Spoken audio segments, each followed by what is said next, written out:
Watching TV has changed over time. Streaming has become the new norm. That's why Golden State Media Concepts television podcast dives headfirst to the world of cord cutting. Want to be on the loop of what's hot in Netflix? Or if it's not a preference, what about original shows in Hulu? We've got you covered. Join us as we fill in the blank and talk about movies to stream and what show you should be binging. This is the Golden State Media Concepts television podcast.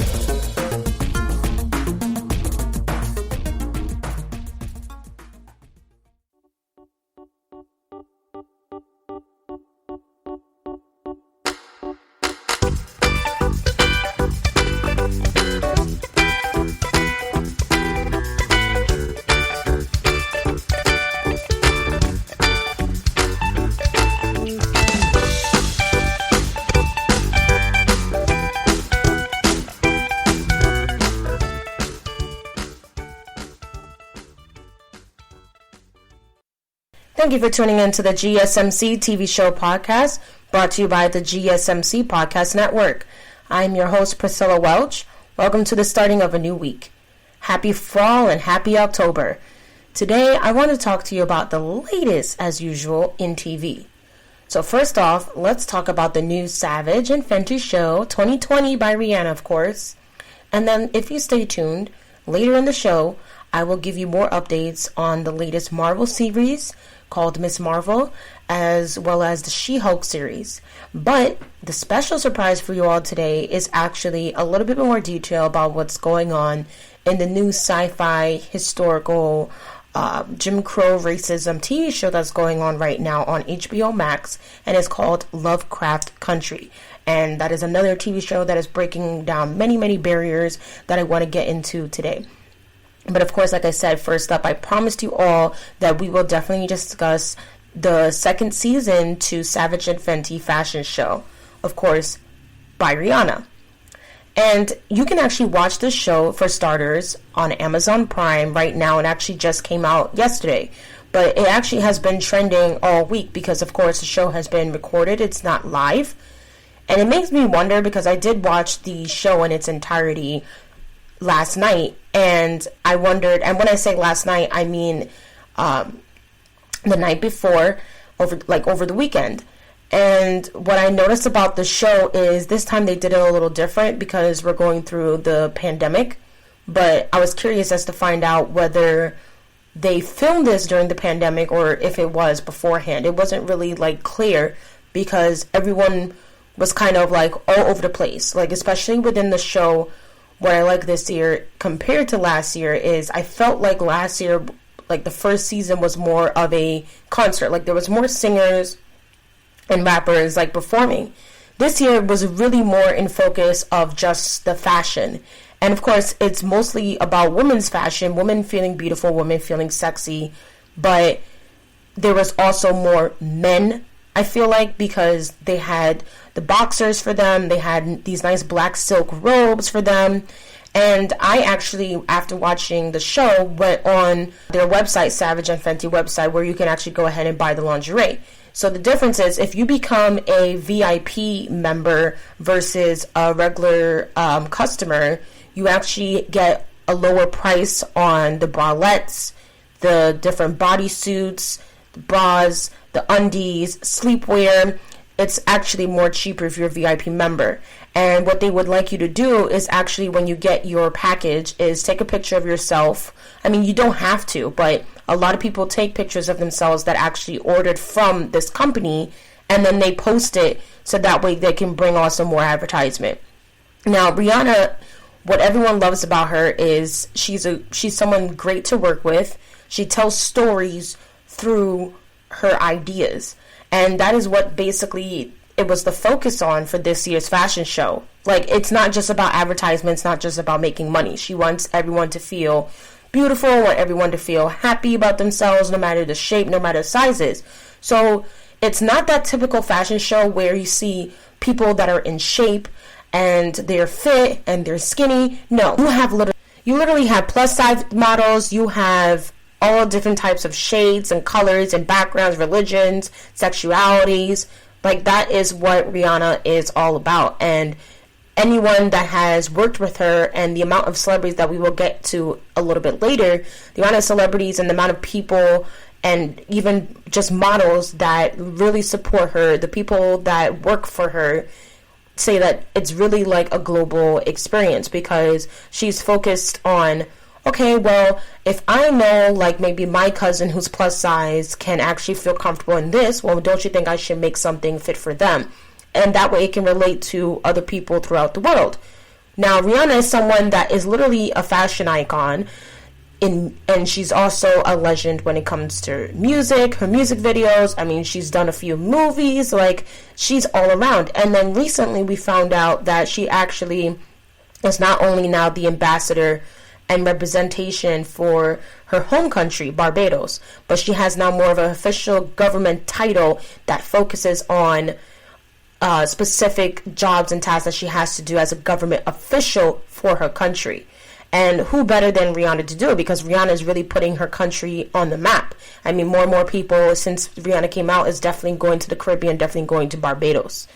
So, and I can relate to that because my family is from Trinidad and Tobago. So to see someone of Caribbean stature do this and make it worldwide, and is a black woman, like, it is very inspiring.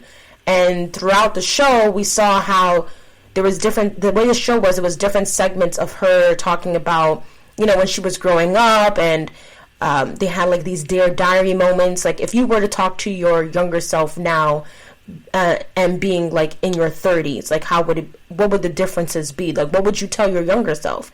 And she would say things like, just let God take you on the ride, and just let things flow. Like, don't take things too seriously, you know.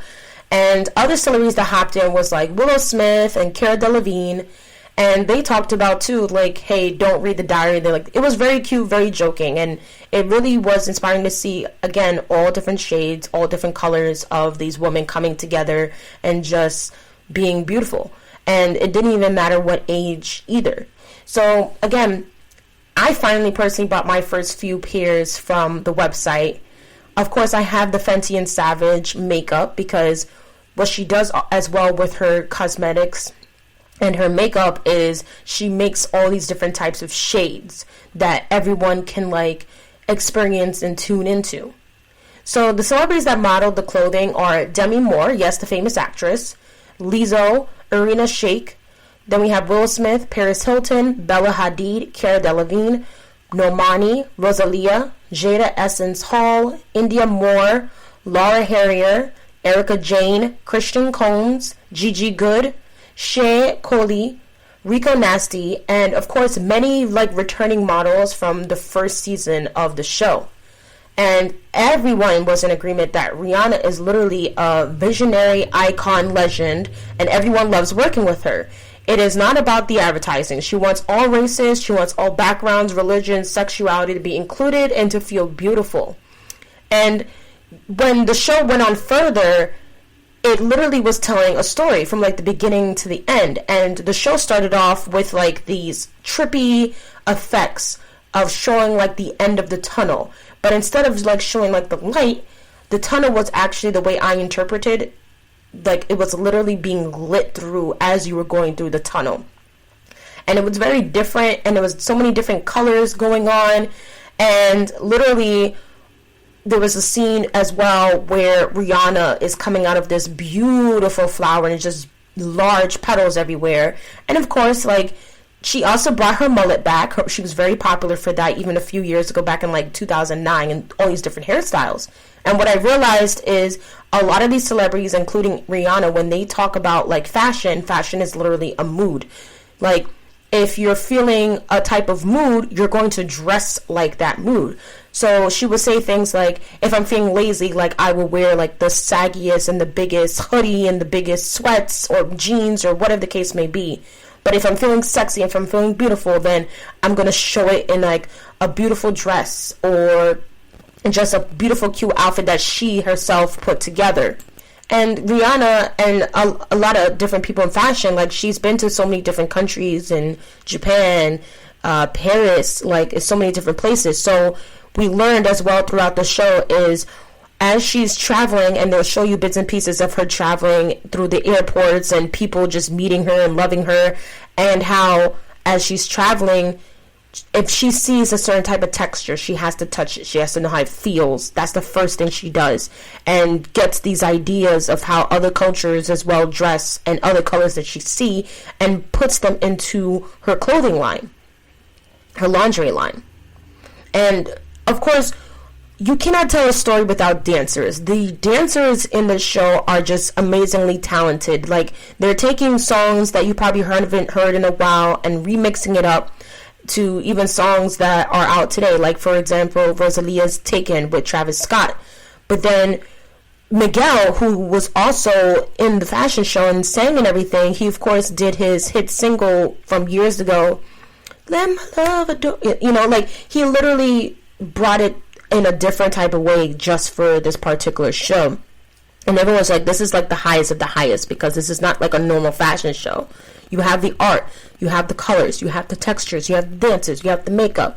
It's just beautiful. And then the stage presence as well, like the lighting, like it's something that it's not a long and you wanted more. Like, and the ending was beautiful. Everyone that participated in the fashion show came together, with Rihanna, of course, in the middle, cheering her on, and a lot of them were just proud to be part of her vision, and that's the main point. And of course, like I said, the different textures in lingerie, like she specifically said as she was talking, like in a video chat with some of her workers, like colleagues, that you have to know how something feels on your skin, else you probably wouldn't wear it. So if it's too itchy, if it's too dry, if it's too soft, like that person who's wearing it is not going to like it. So she makes sure to try to understand how everyone will feel comfortable and feel beautiful in the clothes that they're wearing. And it's making people want to wear more lingerie. And honestly, like, I really hope, like, if this continues, that she not only does lingerie, but she does other different types of clothing for all different shapes and sizes. More and more people are doing that now, because people are realizing, hey, be realistic here. Not everyone's going to be fit. Not everyone's going to be a certain size. And you can't keep pressuring people, especially in America, to be a certain shape, to be a certain size, and make them feel less beautiful. They probably like a particular dress. They probably like a particular suit. But they can't wear it because you don't make it in their size. And that is the whole point of her lingerie fashion line. And you see that in the show. And that is the main point. And again, it's an experience watching this show on Amazon Prime. Her working with Amazon Prime now for the second year in a row to continue and keep this going.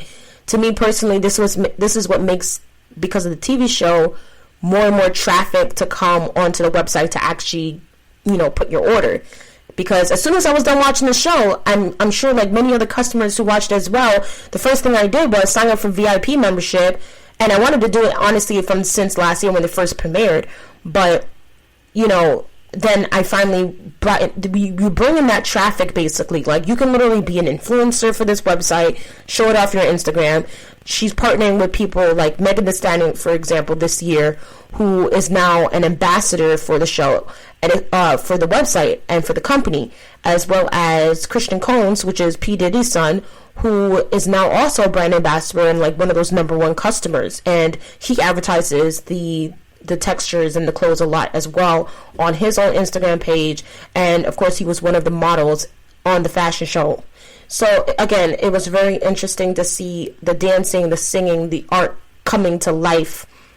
And on the website, when you go on after, like, you could do this before, after you watch the show, there's a body type quiz before you actually go ahead and just start like browsing through the website. And what I like about the website is it also highlights the models that were in the show. So as I stated, like Demi Moore, who actually, and I quote, said that she was very surprised and shocked when she got her invitation, because she felt like, well, I'm a little older than most people that were on the show. Even people like Paris Hilton, who has been in the fashion industry since like the beginning. So when celebrities like that also feel included, like, that just makes this a more global brand, because they are known for their own fashion that they do in particular. So the fact that they're supporting this as well is even more brilliant. So that was a little bit about the Amazon show Savage and Fenty. So again, you can go to Savage and Fenty website and you can go ahead and order your own lingerie. Maybe you want a gift for your husband or a gift for your wife, whatever the case may be. It's for everyone, and the experience is amazing. So I suggest that you all go out there on Amazon Prime and you watch the show. So coming up next after the break, we will get into the upcoming 2 new TV shows that will be coming out on Disney Plus. You don't want to miss it. Want to know the latest and hottest music hitting the airwaves? Don't be left out. Listen to the Golden State Media Concepts Music Podcast. Keith keeps you on the loop with everything you need to know from pop, rock, hip-hop, and the top 40. And we'll throw in news of your favorite artists, concert and tour dates, and so much more. Listen no further, because this is the gold standard in music podcast.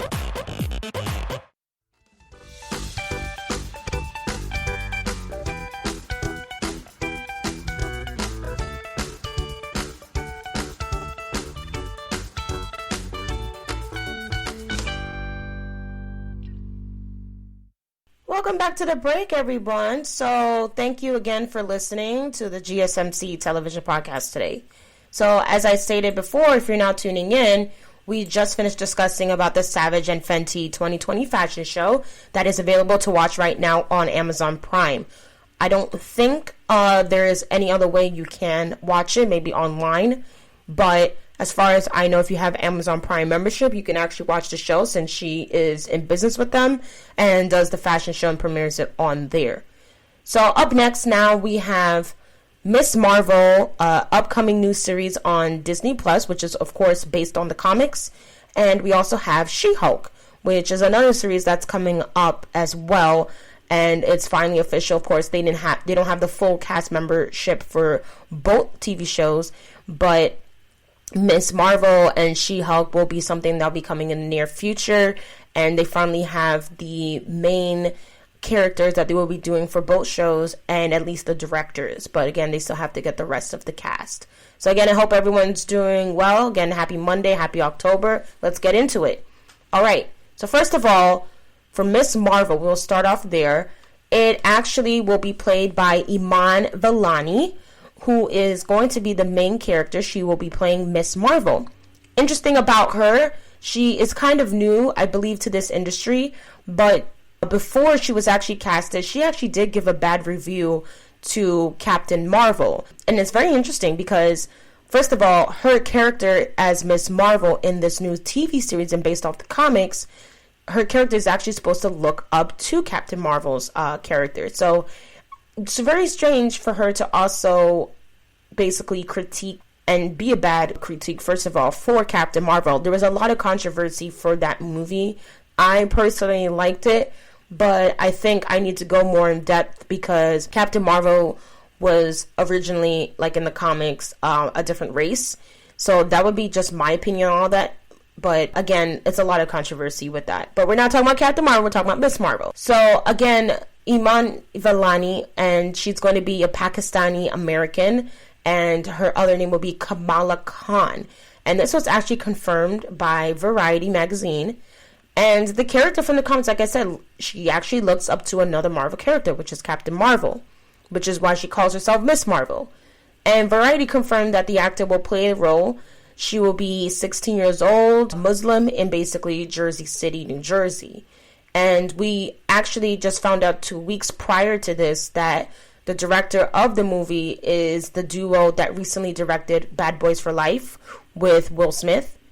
And those two are Adil El Arbi and Bilal Fallah. And of course, and other than that, we will help other people that will help on like some of the episodes and see the creativity and directory will be Sharmeen Obaid Chinoy and Mira Manon.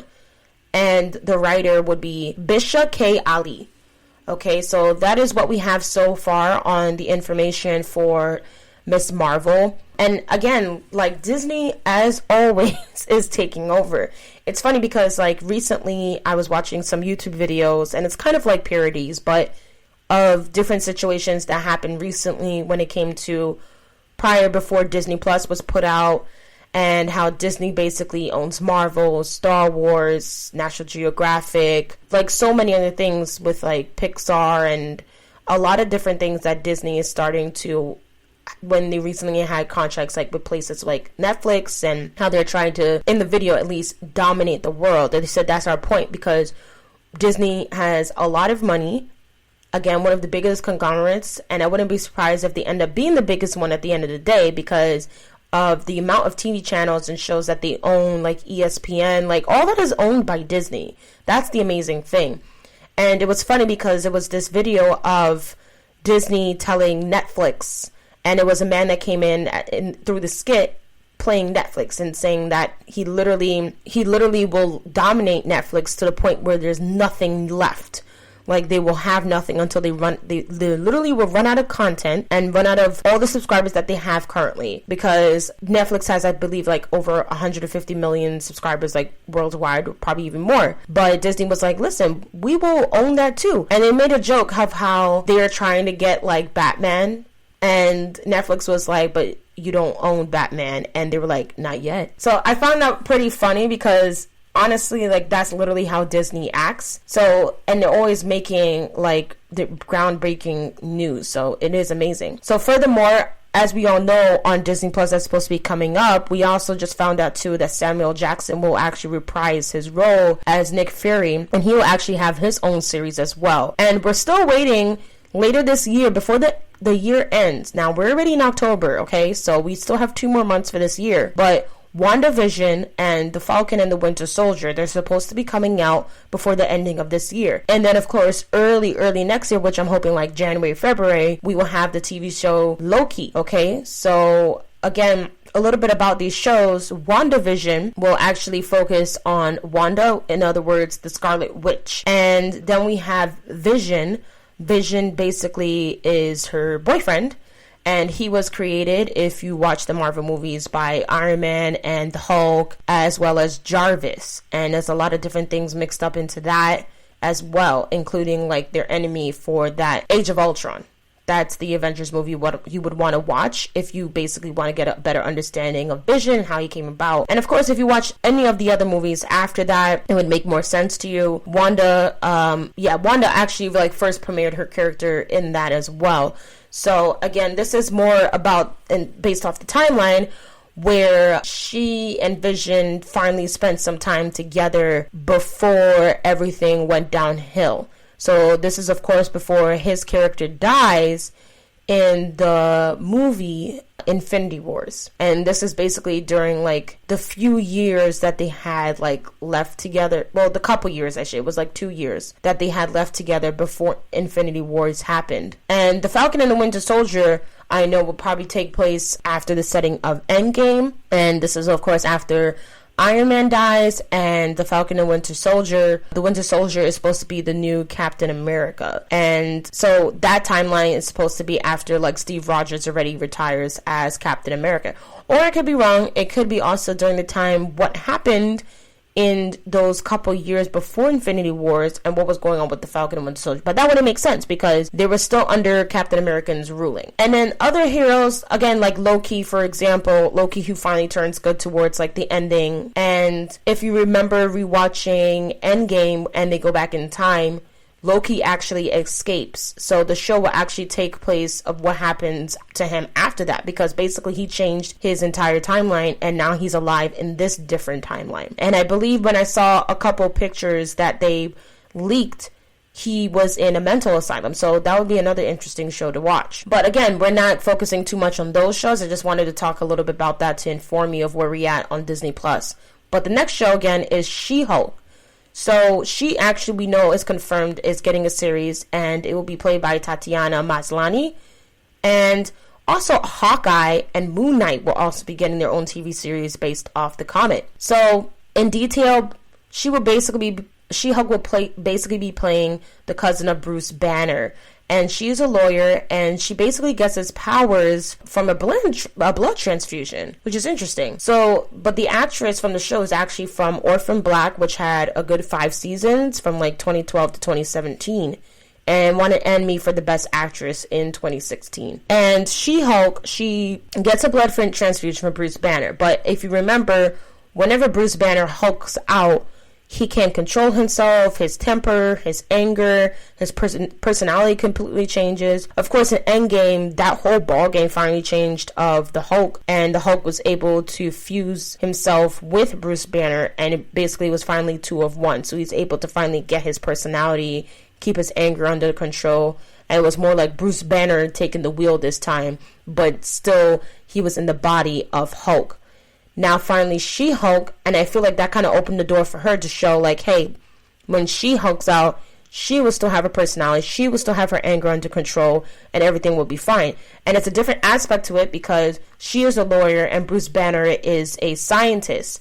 So it will be interesting to see how, as a lawyer, like what type of things she will get into as She-Hulk. And again, the director for this particular show will be Kat Cairo, and yeah, it was confirmed. So like I said, for both shows, that they both have directors and they both have their lead actresses. So I'm pretty excited about that. Like, more and more women are finally getting the TV series that they deserved, and literally like 10-15 years ago, this would have never happened, because so many times when you have a female superhero movie, it always like did horrible at the box office, even for DC movies. And now we're seeing a different light to the TV shows, and they're taking the comics and the TV shows on a whole nother level. So I'm so happy Disney is doing this. What's interesting is with Ms. Marvel, I'm glad that they are also, and with She-Hulk, it's definitely going to be a diverse cast. Like, a lot of places, a lot of entertainment companies are doing more and more of that. So I'm happy that Ms. Marvel is actually being played by a Pakistani American, and especially because of she's representing. Let's just say that she's representing, like, not to get political. But yeah, I'm really excited. I find it really cool that they probably will be filming in Jersey City, New Jersey. I do have some family there, so it's very interesting to see how, again, these two shows will also be on there. Hawkeye coming up, Moon Knight coming up. But I love, the only thing with Disney Plus is that when you know a TV show is coming out, they don't really have an official set date yet. They kind of do it as a surprise, and then maybe like a week or two before the show actually premieres on that app, then they will say, oh, well, this is coming out like September 4th or whatever the case may be. They did the same thing with the Mulan movie, and they didn't reveal like the date until like when they were actually like ready. Usually with other apps, I've noticed like they already have a set date, and they make sure to match that criteria and make it out on that set date. So anyway, that was what's going to be happening coming up soon for Disney Plus and Marvel. After the break, I definitely want to get into one of my favorite shows of all time that literally has like a whole fan base cult. And yes, it is Game of Thrones. But for those of you who know what Game of Thrones is, it's based off the books of R.R. Martin. Didn't know this, but he's actually like 72 years old now. So I really love his thinking, his creative thinking. And again, the show is very, very popular. Of course, it ended just last year, but we'll get into that after the break. You don't want to miss it. Tired of searching the vast jungle of podcasts? Now listen close and hear this out. There's a podcast network that covers just about everything that you've been searching. Hey! The Golden State Media Concepts Podcast Network is here. Nothing less than a podcast bliss with endless hours of podcast coverage. From news, sports, music, fashion, cooking, entertainment, fantasy, football, and so much more. So stop lurking around and go straight out to the Golden State Media Concepts Podcast Network. Guaranteed to fill that podcast itch. Whatever it may be. Visit us at www.gsmcpodcast.com. Follow us on Facebook and Twitter, and download us on iTunes, SoundCloud, and Google Play.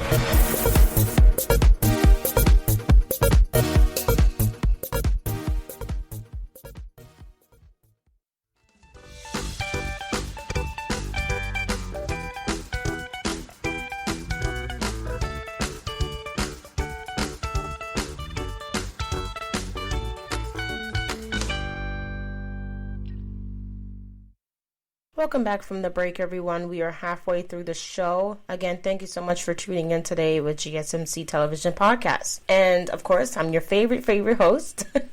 So again, as I discussed before, we're halfway through the show and we just finished discussing the Savage and Fenty Amazon Prime's fashion show. Again, you can watch it on Amazon Prime, and that is all about Rihanna. And of course, everyone that she cares about and she thinks about, and that is literally everyone in this world.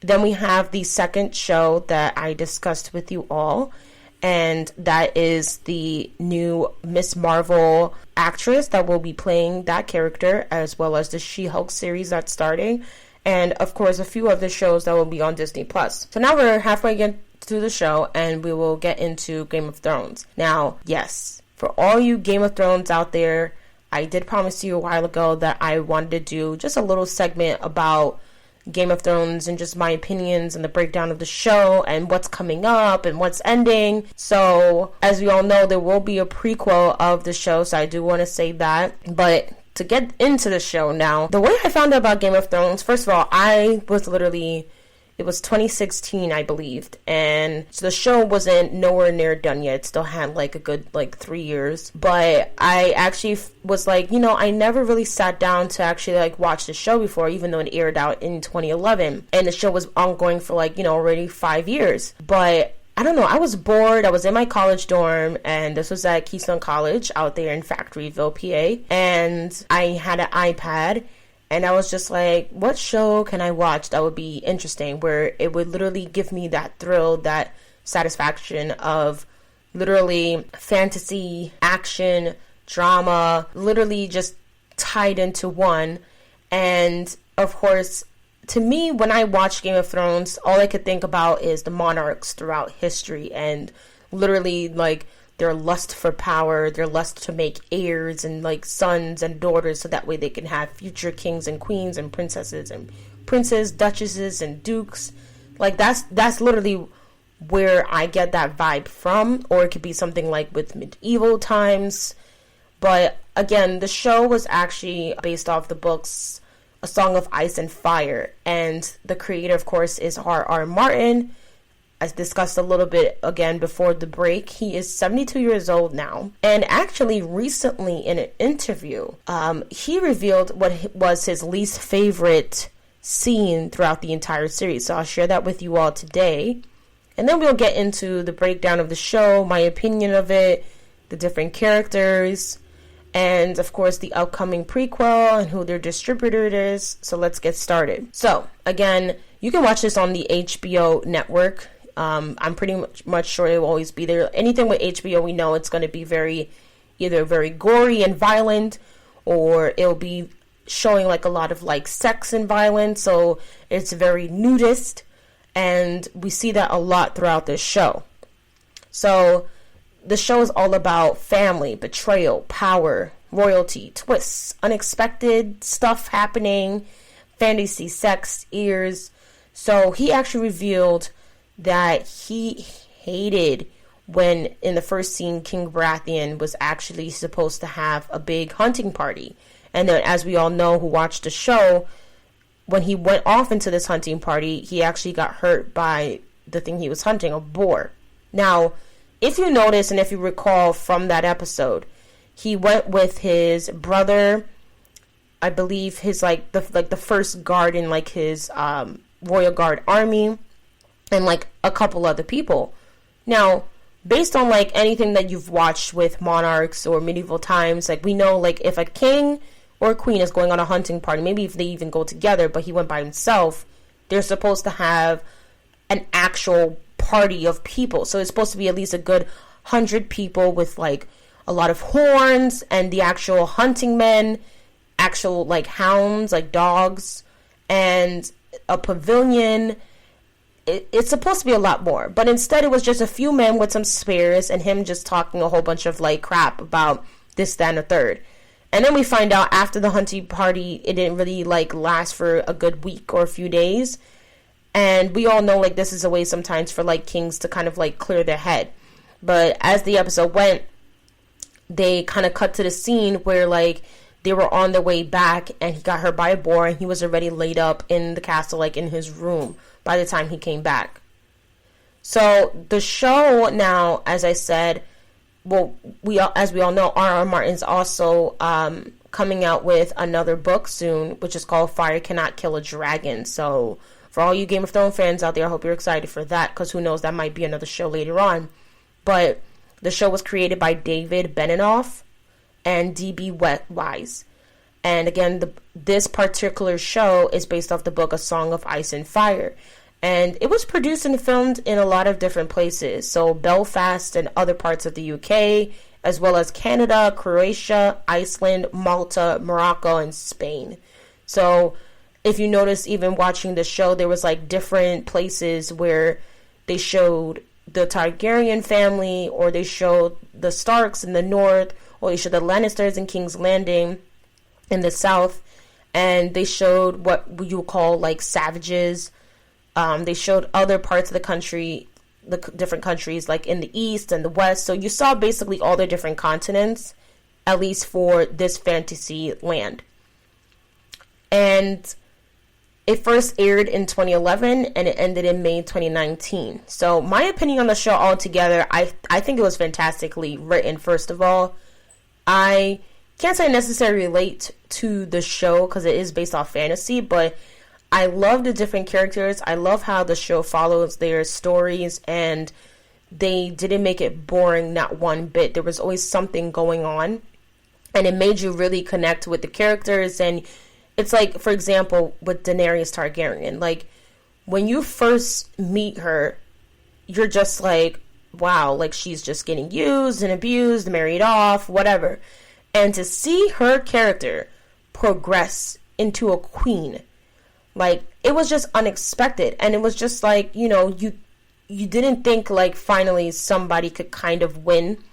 But to me, because of her tragic ending at the end of the series, well, at least we know, like, throughout the show, as her character grew, for example, it kind of was like she kind of had that power back already. But again, the story talked about the Seven Kingdoms, the Iron Throne. Everyone had basically a different house. So if, like, for example, if you're a fan of Harry Potter, you had your different houses like Gryffindor, Slytherin, Ravenclaw, and Hufflepuff. So with the families now, if you were a Lannister or a Baratheon or a Greyjoy or a Targaryen, Mormont, there was like so many different like house names, and it was all about that house name that was very important, because it was either you were going to bring more power towards that family or marry somebody else who had power and still like be a representative of your family name. And we focused a lot on the Night's Watch, the First Men. And it was just an outstanding series. And I'm really upset that the show had to end, of course, but it was about that time. And it focuses on anyone of, like, noble right who was basically fighting for the throne or trying to, like, you know, gain independence from the throne. And it focused on the last descendant of the Targaryen, which is Daenerys Targaryen. And because her family name is basically deposed for, like, a ruling dynasty. Because of the history of the Targaryen family, and especially the previous ruler that was actually before King Baratheon and what they went through.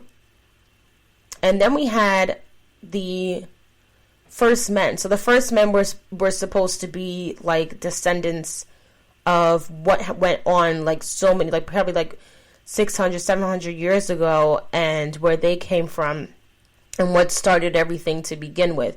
There was rumors there was actually going to be a prequel about that too, because for the First Men, they also had like the first children, and like, they never age. They're kind of like immortal, but they are known to be in the north. So again, like the show, like to break it down just for a little bit, it starts off with the family like called the Starks, and they're basically the family that has always been in the north from since like the beginning. But when you go beyond the wall, which is where the Night's Watch is, the Night's Watch is basically between the north and what's beyond the wall. And beyond the wall, they're considered like savages. They're the First Men. They're people that basically live, like they're called wildlings. And they're basically people that live in the wild. And they think they're the true Northerners because they actually live further north and they know how to survive better in the cold. And again, it follows Sansa, it follows Robb, it follows Ned and Catelyn, which is the parents, and Bronn and Arya, and then they have their younger brother who actually dies. And what I like is, of course, at the end of it all, we have left Sansa, Arya, and Bronn, who were actually like the youngest of all of them. And Arya and Bran, of course, were the youngest, but they become such powerful in a very supernatural way. Well, Bronn, at least, he becomes the three-eyed crow, and Arya becomes just a full-fledged, like, traveler, like, sword master. It's just amazing. And Sansa, of course, becomes Queen of the North. So there's a lot of spoilers ahead for you all, okay, if you've never watched the show. Catelyn, Ned, and Robb, of course, die because of the war between the Stark family and the Lannisters. So basically, the wolf versus the lion. The lion is the Lannisters, and the Stark family is the wolves because of the North. And they literally are like a pack. And the reason why there ended up being war is because Ned Stark, who actually, he's literally like best friends with the King Baratheon. And they come to the North because he wanted him, like he requested him personally to become Hand of the King and come back to King's Landing with him, how he needed him. Because the Hand of the King prior to that actually was killed. But really all along, as the show continues, we realize the one that was running things all along, even behind the scenes where her husband, was actually Cersei. And Cersei is King Baratheon's wife. However, any of the children that they didn't have together.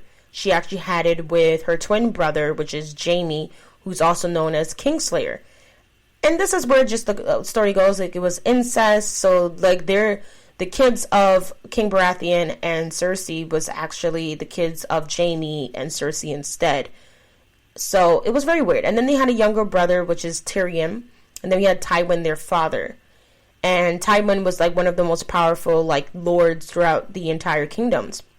He has a lot of armies, he has a lot of lands, and the Lannisters are basically a filthy rich family, but they will do anything for power, and they are known as basically the antagonists throughout this entire show, because, like I said, they go to war with the Stark family, get a lot of people in the Stark family killed, but, of course, there's a lot of other supporting actors who actually get a more of a recurring role, like Lord Baelish, for example. To me, I feel like he's to blame to, like, a lot of stuff, because all along he actually was jealous of the fact that Catelyn and Ned had actually ended up together. He didn't like that one bit. But anyway, that's just a little bit about the show. And I'm so happy because now I can tell you the prequel of the show is actually going to be called House of Dragon. And it's very interesting because Daenerys Targaryen, again, being the last of the descendants who actually was killed on the show after the full 8 seasons. Now, casting has begun, and it's expected in 2022. So, the Arthur Martin, he talked about this project actually since back in 2016, around the time when I first started watching it. But House of Dragon was actually supposed to happen 300 years before the show we know, Game of Thrones. And it's basically a civil war among the Targaryens. And this is basically the ancestry of Daenerys. And if you do want to get more insight to the show, you can actually read Dangerous Woman, Rogues, and then you would read Fire and Blood. And it focuses a lot too on that last book, Aegon the Conqueror, who actually like creates the Iron Throne in the first place, and any other Targaryen after him who literally is trying to keep that throne for just the Targaryen family or the Targaryen bloodline. So it will be really interesting to watch what happens years and years before, and we'll probably get a better understanding of why they don't like the Targaryens ruling at all. And there was a certain point in time when, like, a lot of the Targaryens actually each had their own dragon. It's like, once you know you're in that bloodline, you're born into that family, you get a dragon as well. That's how many dragons were there back then. But also, this will also explain why there was, like, not much dragons left who used to soar the skies back then, compared to, like, when Daenerys finally gets the last 3 dragons, and, like, they haven't been seen in years, so we will have a better understanding of that. So I cannot wait for that prequel to come out. Of course, I'll do an episode on that for you guys. But yeah, And as we know, like the Game of Thrones TV show, it won 58 Primetime Emmy Awards. It was known for an outstanding drama series in years of 2015, 2016, 2018, and 2019. It also has 3 Hugo Awards as well, Peabody Awards, and is literally known and will always keep this title as one of the best television series of all time. And the distributor is Warner Brothers. So, yep, that was a little bit about Game of Thrones. So, coming up after the break, I want to get into Lovecraft Country, which is a brand new show that you can watch as well as HBO, but particularly HBO Max. So, right after the break, you don't want to miss it.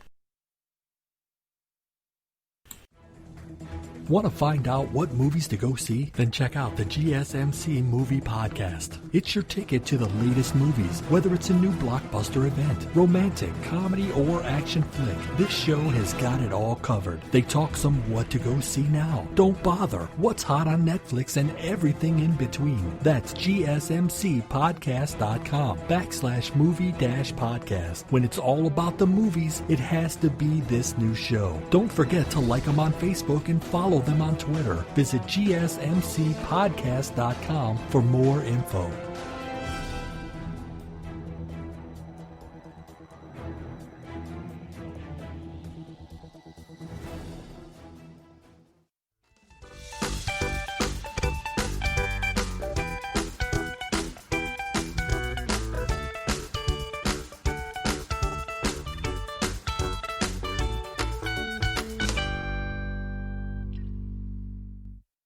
Welcome back to the Breaking One. Again, you're listening to the one and only GSMC TV show podcast.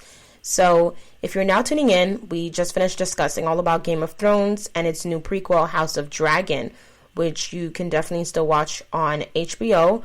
And the new series that will be coming out, which is the prequel to Game of Thrones, is not coming out probably until 2022. And I did explain a little bit about the books that it's based on. So, if you want to get into that, it's Dangerous Woman, Rogue, and Fire and Blood. So now I want to get into a brand new TV show called Lovecraft Country, and it actually aired August 16, 2020, so like almost 2 months ago, but the show has literally been getting nonstop, just beautiful critics. I mean, the show basically is a horror drama and mixed with a beautiful, it's traumatizing of Jim Crow racism in America, and it brings a whole new light and spin-off to, you know, horror fantasy, but also versus reality of horror racism that apparently is still obviously in this country. But of course we get more of an insight to it of what it was like in the 1950s, especially for Black people. And the characters in the show is just amazing. The acting is amazing. I mean, they already are starting petitions, especially for the actress Jamie Chung, who actually plays one of the characters on the show, and she was actually supposed to be Atticus's like ex-girlfriend or like wife, basically in Korea. I believe it was South Korea. And the show basically it starts off with Atticus as a soldier who literally goes back home to his hometown. And one of the recent episodes shows more insight of how that happens. Like, he literally escaped to the war to actually get away from his abusive father, which we actually find out as you watch the show that his father's really not his father. So I'm really wondering when they're actually going to reveal that in the show. But really, his Uncle George is his father. And his Uncle George, his friend Letitia, like, they basically kind of, like, grew up together. But they're actually starting to form some type of, like, love, some type of chemistry. And they're very attracted to each other. And she kind of was like, I will help you, basically, to find your father. And so he kind of asked his Uncle George to do the same, because his Uncle George actually has this kind of like a bus route that he uses with his car to help people like travel safely from certain destinations, because a lot of times, especially during the Jim Crow era, there not only was segregation, but there's these things called a sunset state, which means that if you were like not white at all, and if you were in a certain state that you didn't belong, a certain town you didn't belong in, you would have to leave before sunset. Yes, it's very horrifying. I mean, even certain things where, like, there was a certain scene where Letitia's sister, who realized that to be white in America, to even hold up a certain position that she wanted so bad at a department store, every single time that she went for an interview, she was always denied. Even though her resume said she is qualified for the job, but her color didn't. So it was interesting because she, at a certain point in time, finally gets, I'm not going to go into much details, but she finally kind of gets what she wants, but in a weird way. In a way that she never even thought of could be even possible. But she can actually use a potion to be turned into a white woman, and basically she would have to, it doesn't last for very long, but it was actually able to finally, she was actually able to finally get the job that she wanted, because now they were not only looking at the resume, but they were looking at her skin color. And she also realized that before that happened, there was another black woman that started working at the store, and she was just like, well, kind of jealous in a way, because she was like, I'm black, and how come I didn't get it, and now there's black people finally working here? Like, what is that about? And it literally, she's a thick black woman, so she's plus sized, very chocolate, very beautiful, and she sheds this white skin off whenever she is done, you know, playing the role of a white woman who literally just wanted to show herself and prove herself in the job. And she actually does become assistant manager. So it's very interesting, like, those horrifying events, because it's like sometimes as black women, we literally, you know, a lot of times, like, they make us feel ashamed of our skin color. And it's like when you're darker, it's looked down upon. But then we started, like, bringing back how darker the berry is, sweeter the juice, like things like that, to actually uplift black women. Like, your skin is beautiful, it's like a jewel, it shines, it glows. And that's literally what this show reflects as well. Like, there's different shades going on here, and it actually is based on Matt Ruff's novel, and again, it's called Lovecraft Country. And again, Atticus Freeman is actually the star of the show.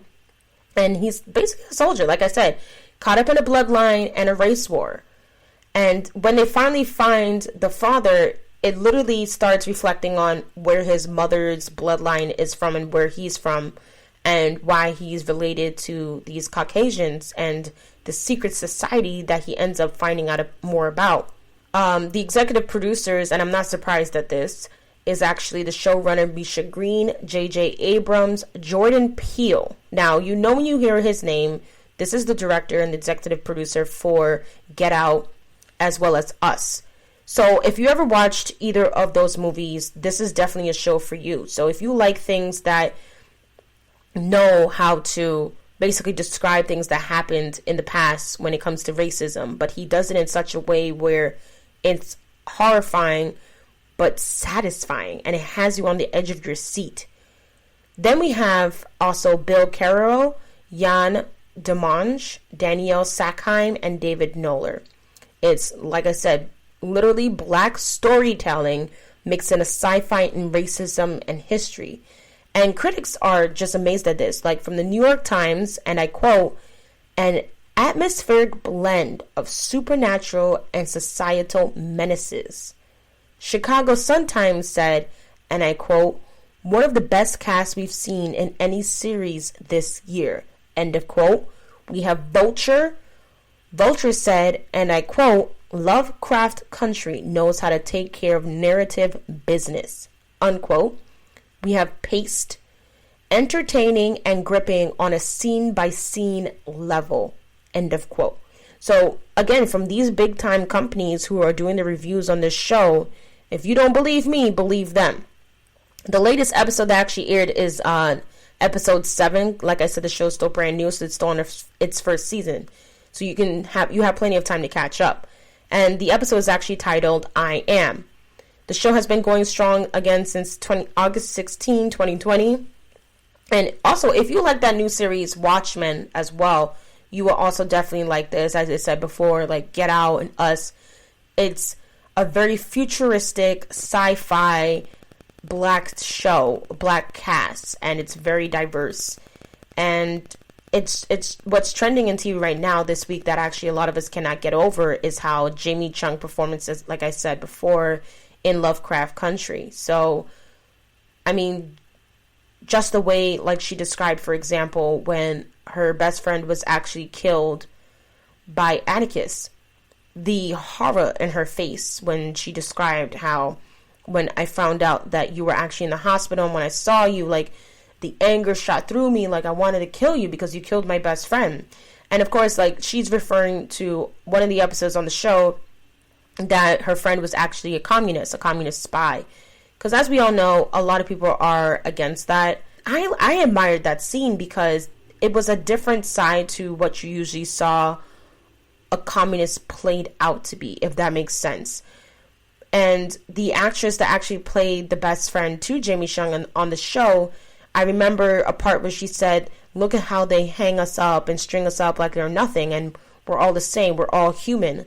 The only difference is I just have a different belief. I'm a communist and you're not. And I found that very, very inspiring because that's what tends to happen when we all have disagreements among races, among religion, among politics.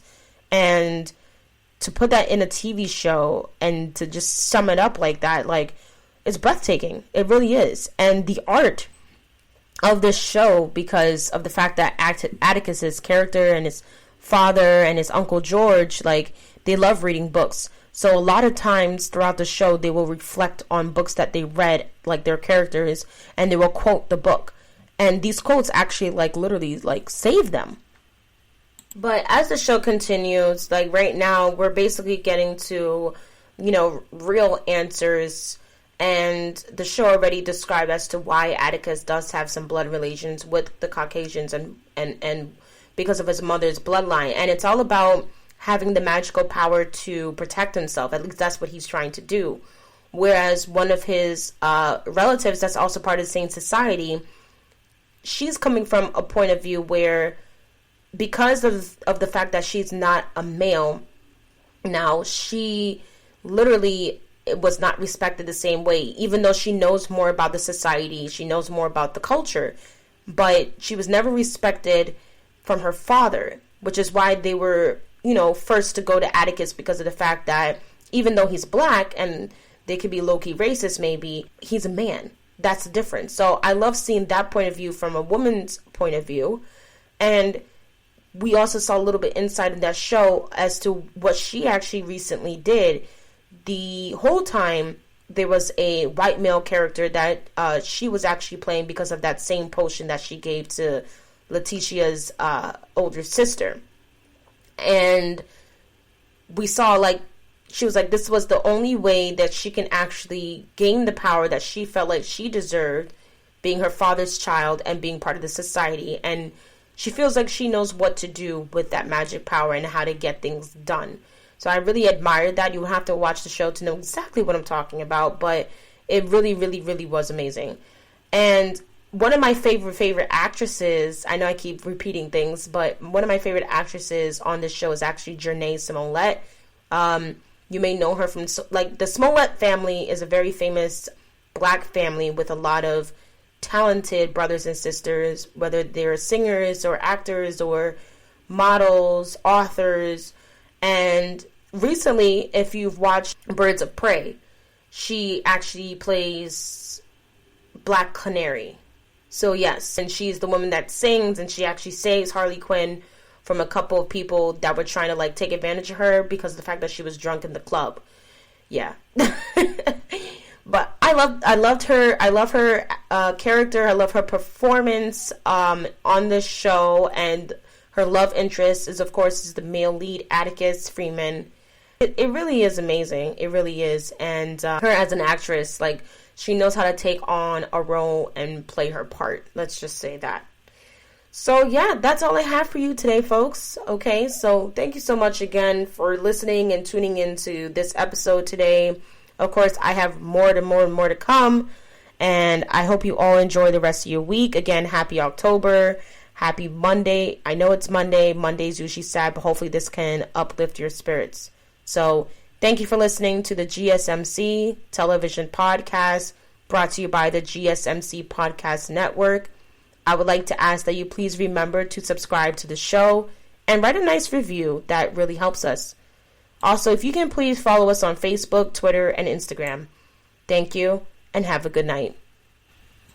You've been listening to the Golden State Media Concepts television podcast, part of the Golden State Media Concepts podcast network. You can find this show and others like it at www.gsmcpodcast.com. Download our podcast on iTunes, Stitcher, SoundCloud, and Google Play. Just type in GSMC to find all the shows from the Golden State Media Concepts podcast network, from movies to music, from sports to entertainment, and even weird news. You can also follow us on Twitter and on Facebook. Thank you, and we hope you have enjoyed today's program.